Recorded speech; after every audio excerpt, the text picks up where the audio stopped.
Hello guys, please try and listen to this voice note I'm about to play right now. Make sure you watch this video to the end.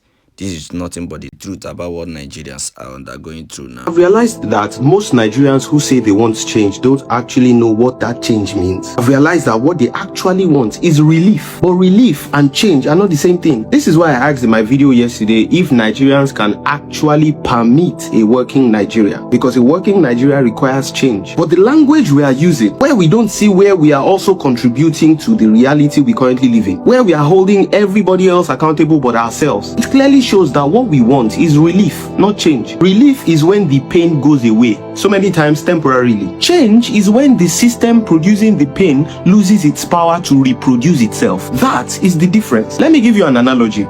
Imagine that your room smells. You spray perfume. That is relief. Then tomorrow, you spray perfume again. Next day, you spray again. Eventually, you will become convinced that your problem is perfume quality. You start looking to get a stronger fragrance. Meanwhile, there is spoiled food under your bed. Relief will make symptoms quieter, but it is change that will expose the root cause. And that's why real change feels more offensive. Because in order to trace the smell in your room, you need to stop spraying the perfume, so the smell can become stronger. But let's contextualize that and observe our society. A lot of us in Nigeria, as with most citizens in struggling countries, we don't necessarily dream of functioning systems. And it's because we don't know what functioning systems look like. And that makes our oppressors so happy. What we mostly dream of is personal escape. Be honest with yourself.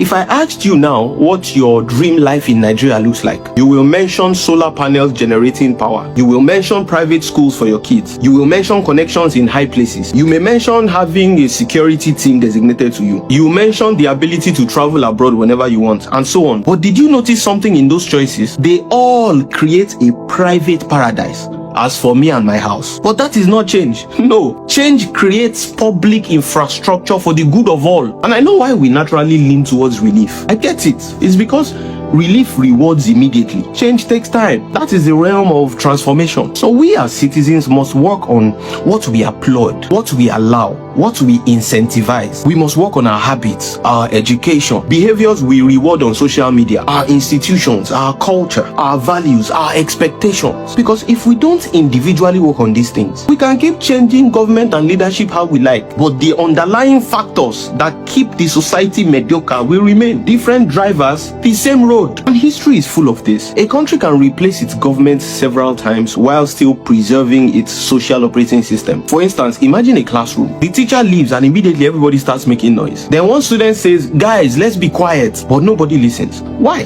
Because structure was external. The room never became disciplined. It was just supervised. Because a transformed room will be quiet whether there's a teacher present or not. A lot of societies accidentally become supervised instead of transformed. And when pressure disappears, the old habits will come back. A lot of us are asking for better outcomes, but very few of us are volunteering for the cultural software update it will require. Now, it doesn't mean we lack the desire for change, but I can see clearly that we underestimate the grief involved in that transformation. Also, can you make peace with the idea that no matter what you do to make Nigeria better, it may not be better in your lifetime?